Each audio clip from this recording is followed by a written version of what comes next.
Good morning বন্ধুরা, আপনারা সবাই কেমন আছেন? আশা করছি ভালো আছেন, আমিও ভালো আছি। তাহলে এইখান থেকে আমি ব্লগ ভিডিওটা শুরু করলাম। আর কি বলবো বন্ধুরা, এখনও গলা ঠিক হয়নি, গলাটা বসে গেছে, যার জন্য একটু জোরেও কথা বলা যায় না।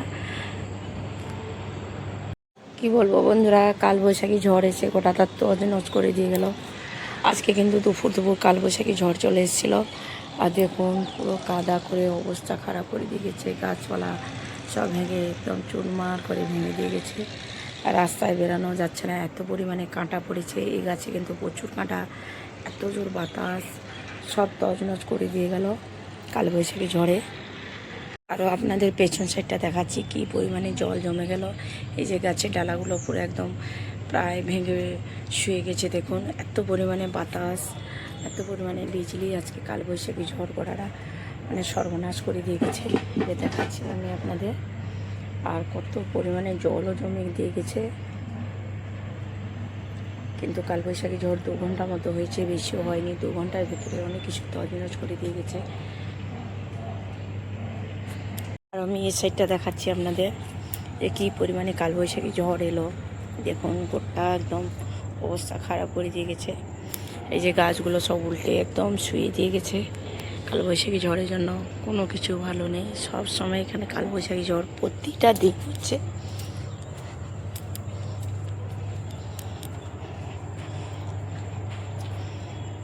ধারে জঙ্গল দেখাচ্ছি, পুরো গাছপালা পুরো শুয়ে দিয়ে অনেক পরিমাণে জল জমে গেছে, মনে হচ্ছে যেন পুকুর হয়ে গেছে।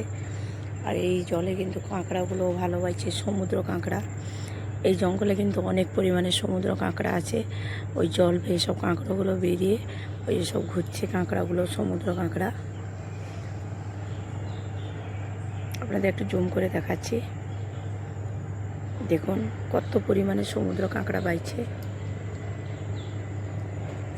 তেঁতুল ফুল হয়েছিল, কি বলবো বন্ধুরা, আপনাদের জুম করে দেখাচ্ছি। ওই যে তেঁতুল ফুলগুলো পুরো ঝরে দিয়ে গেছে, একদম অবস্থা নেই। কি পরিমাণে পুরো বিছিয়ে পড়েছে, এখান থেকে পুরো গাছ। আজকে জানেন না বন্ধুরা, দুপুরের দিকে অনেক পরিমাণে কালবৈশাখী ঝড় বয়ে গেল। আর মোটামুটি ক্ষতিও ভালো করেছে। বাতাসটা জোর হওয়ার জন্য কিছু গাছপালা দুমড়ে মুচড়ে ফেলে দিয়েছে। আর বৃষ্টি জলও প্রচুর হয়েছে, দেখাচ্ছি আপনাদের ওই যে ওইদিকে আর সামনের দিকে। আর ওই তো ওই সামনে তো সমুদ্র ধার, ওদিকে তো জলটা যতই যাচ্ছে গড়ে পালাচ্ছে, যার জন্য আমরা বুঝতে পারছি না। কিন্তু এই পেছন ধারে কিছুটা জল জমা হওয়ার জন্য আমরা বুঝতে পারছি। সেরকম এই কালবৈশাখী ঝড় থেকে আপনাদের একটা আমি কথা বলি বন্ধুরা, এই যে কালবৈশাখী ঝড়টা উঠছে, ধরুন এ তো বেশিক্ষণ থাকছে না, কখনো 1 ঘন্টা আসে, কখন 2 ঘন্টা আসে, কখন 3 ঘন্টা আসে, কিন্তু এর থেকে বেশি আসে না। সেরকম আমাদের জীবনেও সেরকম খারাপ ভালো দুটোই সময় আসে জানেন।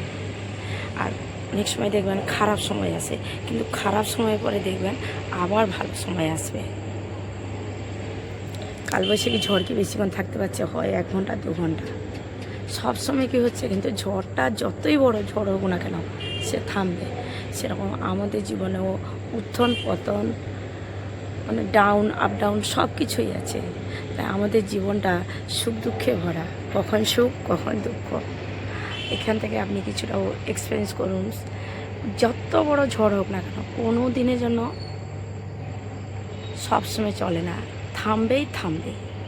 আমাদের জীবনেও সেই রকম এই যে উপর নিচ সুখ দুঃখ, এইটা নিয়ে আমাদের জীবন। তাই আমাদের জীবনে দুঃখ এলে কষ্ট এলে আমরা কিন্তু ভেঙে পড়বো না। সুখ দুঃখ নিয়েই জীবন, কখন সুখ আসবে কখন দুঃখ আসবে, এইটা নিয়ে আমাদের জীবনটা কাটিয়ে দিতে হবে। আমি এইটাতে কালবৈশাখী ঝড় থেকে এইটাই বোঝাতে চাইছি। প্রত্যেকের জীবনে কিন্তু এইরকম ঝড়টাই আসে।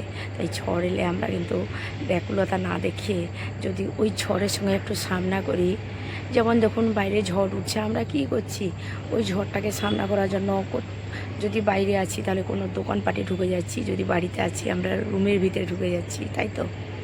সেরকম আমাদের জীবনেও এরকম যদি ঝড় আসে, আমাদেরও সেরকম মানে ধৈর্য ধরে আমাদেরও চলতে হবে। দেখবেন আপনার জীবনে সাকসেস অবশ্যই একদিন আসবে। আজকে আজকে ভিডিওটা কেমন লাগলো বন্ধুরা আপনারা অবশ্যই কমেন্টে জানাবেন। আর সব থেকে একটা ভালো কথা বলি, যারা আমার প্রতিদিন ভিডিও দেখেন তাদের আমি মন থেকে অসংখ্য ধন্যবাদ জানাচ্ছি। আর যদি ভালো লেগে থাকে অবশ্যই লাইক দিয়ে কমেন্ট দিয়ে যাবেন। আর যদি ইউটিউব থেকে দেখে থাকেন তাহলে আমার চ্যানেলটা সাবস্ক্রাইব করবেন। আর যদি ফেসবুক থেকে দেখে থাকেন অবশ্যই ফলো বাটনটা ক্লিক করে দিবেন। আবার দেখাবে পরে ভিডিওতে। সুস্থ থাকবেন, ভালো থাকবেন, টাটা।